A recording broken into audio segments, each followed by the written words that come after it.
রাধে রাধে বন্ধুরা, good morning. আজকে হচ্ছে মায়াপুরের সেকেন্ড দিন।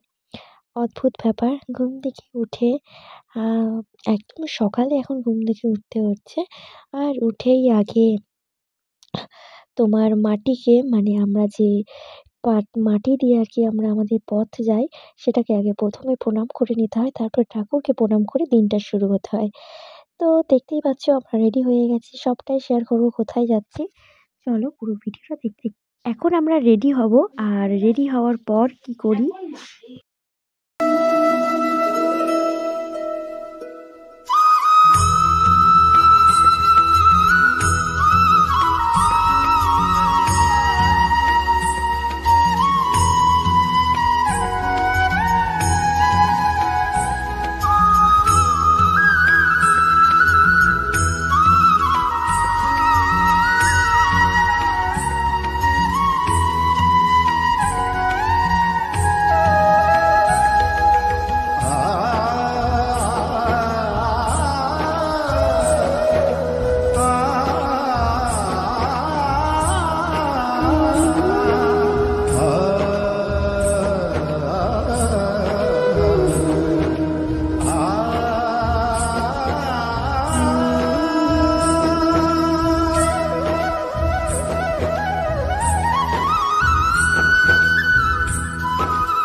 রাধে রাধে বন্ধুরে, শুরু করে আজকের এই পদযাত্রা শুরু করলাম মায়াপুরের কিছু নামকীয় কিছু জায়গা। এত সুন্দর একটা পরিবেশ, গ্রাম্য পরিবেশের সাথে এত সুন্দর সুন্দর মহিমা, ঠাকুরের রাসলীলা, আমরা সেটা আজকে যতটুকু অর্জন করতে পেরেছি শেয়ার করব। দেখতে পাচ্ছ এখানে বিচুলির ঘর, বিচুলির ঘরটা তোমরা দেখতে পাচ্ছ, ওপর দিয়ে যেটুকু দেখা যাচ্ছে তোমাদেরকে ভিউটা দেখাচ্ছি। খুবই একটা সুন্দর মাটির ঘর। এখানে আরো নাম ব্যক্তিগত কিছু মানুষের ঘরবাড়ি, যেগুলো হয়তো সবটা জানি না, যেটুকু জানি তোমাদের সঙ্গে অবশ্যই শেয়ার করব। আর আজকের ভিডিওটা তোমাদের খুবই ভালো লাগবে। তোমরা যদি এখানে এই ঠাকুরেরকে ভালোবাসো আর এরকম স্থানে যদি তোমরা ঘুরতে চাও, তাহলে তোমাদের জন্য দারুণ একটা জায়গা বলবো। চলো, মায়াপুরে কৃষ্ণের মানে ফেমাস একটা জায়গা গোশালা। তো প্রথমে গোশালা দিয়ে আমাদের যাত্রাটা শুরু করলাম। এখানে দেখতে পাচ্ছ গোশালায় আমরা প্রবেশ করছি, আর এখানটায় প্রবেশ করার পর দেখতে পাচ্ছ নানান রকমের কিছু দোকান আছে। তো সেইগুলো আর কি পরে ওগুলো আমরা দেখবো। ফার্স্টে যেটা আমরা মেন জায়গায় যাচ্ছি, কিছু গোশালা, মানে কৃষ্ণের যেসব কৃষ্ণ ঠাকুর যে গরু আর কি নিয়ে তার আর কি সব থেকে প্রিয় ছিল। প্রত্যেকটা গরুই তো তার প্রিয়, কিন্তু তার মধ্যেও যে গরুটা সবথেকে তার প্রিয় ছিল, তো সেটা তোমাদেরকে অবশ্যই দেখাবো।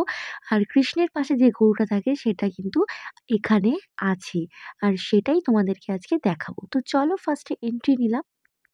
তো এখানে আমরা গরু দেখতে চলে এসেছি, তো গোমাতা দেখতে চলে এসেছি।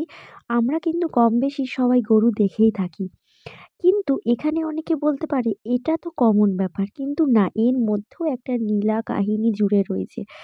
এই গরুর মধ্যে অনেক রকমের গরু দেখতে পাবে, যেগুলো আমরা সাধারণত সবসময়ের জন্য দেখতে পাই না। যেমন দেখতে পাচ্ছ এই গরুটার যে শিংয়ের যে আকৃতি, সেটা কিন্তু অদ্ভুত একটা ব্যাপার।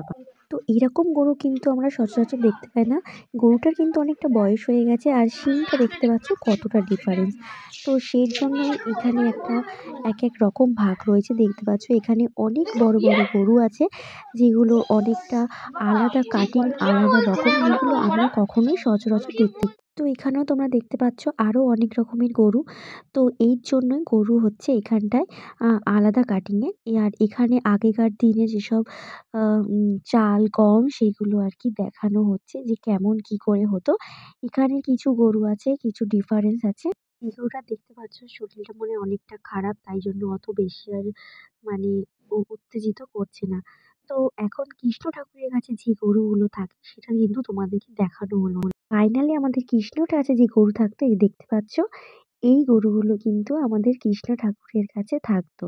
তো তোমরা কিন্তু একটু ভালোভাবে দেখে নাও। এটা কিন্তু খুবই, খুবই গুরুত্বপূর্ণ একটা জিনিস। আমাদের কৃষ্ণ ঠাকুরের পাশে যে গরু থাকতো কিন্তু এই গরুগুলো দেখলে কিন্তু তোমরা একদম বুঝতে পারবে যে কৃষ্ণ ঠাকুরের পাশে কিন্তু এই গরুগুলোই থাকতো। মানে এইরকম গরুগুলোই কিন্তু কৃষ্ণ ঠাকুর তার পাশে থাকা গরুগুলো হতো। দেখতে দেখো পুরো কৃষ্ণ তো ঠাকুরের পাশে ভালোভাবে থাকে দেখে নাও যেমন তেমন। কৃষ্ণ ঠাকুরের কাছে কেমন গরু থাকতো। তোমরা দেখলেই বুঝতে পারবে যে কেমন আরকি। এবার বেরিয়ে পড়লাম নবদ্বীপ ঘোরার উদ্দেশ্যে। চলো একটু কেনাকাটি, যেখানেই দেখবো একটু তো মন চুকচুক করে, তো আমরা লেগে পড়লাম কেনাকাটি করতে। টিকিট কেটে লঞ্চে উঠে পড়লাম আর লঞ্চ চড়ে যাব নবদ্বীপে। তো চলো নবদ্বীপে কি কি আছে সেগুলো অবশ্যই তোমাদের সঙ্গে শেয়ার করব। তো লঞ্চ এবার ছেড়ে দেবে আর আমরা যাচ্ছি আরকি, আর পৌঁছেও গেছি খুব তাড়াতাড়ি। আর এখন টিকিট দিয়ে এবার ঢুকবো আমরা নবদ্বীপের প্রত্যেকটা মন্দির দেখার উদ্দেশ্যে। এখন মানে সমস্যাটা এই হয়ে দাঁড়িয়েছে, আমরা সবাই কাজ করতে পছন্দ করি। কিন্তু কিছু, কিছু সময় কিন্তু আমরা খুব প্রবলেমে পড়ে যাই। তো আমারও হচ্ছে কি তাই, কিছু, কিছু কারণ আমার আছে যার জন্য আমি ভিডিও না কিছু করতে পারি। আর সেটা একটা সময় প্রত্যেকজনের এই প্রবলেম ফেস করতে হয়। তো আমার যেটুকু সম্ভব আমি সেটা তোমাদের কাছে আমি আসার চেষ্টা করব।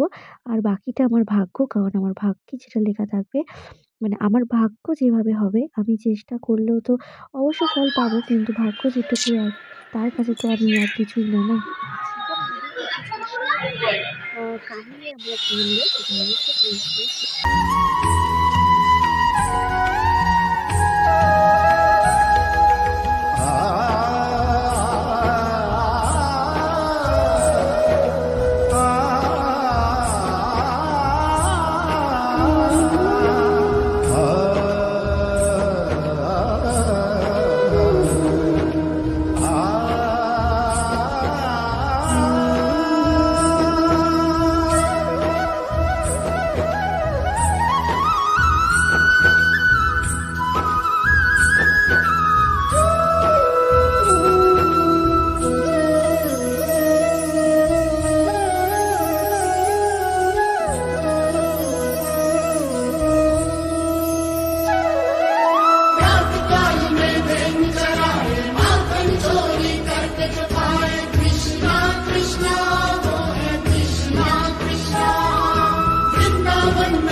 এখন যাব কৃষ্ণ কিভাবে জন্ম নিয়েছে তার পুরো কাহিনী।